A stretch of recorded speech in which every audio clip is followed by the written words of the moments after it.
चलो अर्ज कीता है नहीं तुसी हुक्म करो वड्डे हो तुसी हुक्म करो इरशाद जी।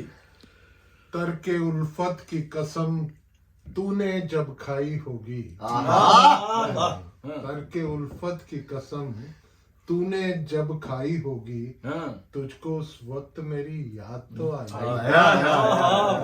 वाह तूने खुद आके मेरे घर को सजाया था कभी, तूने खुद आके मेरे घर को सजाया था कभी, हाँ एक वीराने को गुलजार बनाया था कभी, और जब तूने इसे आग लगाई होगी, तुझको उस वक्त मेरी याद तो आई नहीं होगी। वाह जी वाह। गम नहीं तूने जो पैमाने वफा तोड़ दिया,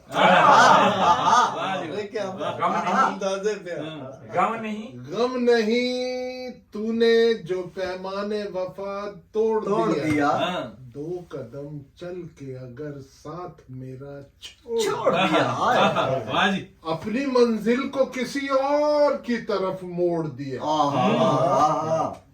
राह में जब ठोकर तूने खाई खाई होगी, होगी हाँ। तुझको उस वक्त मेरी याद तो आई होगी।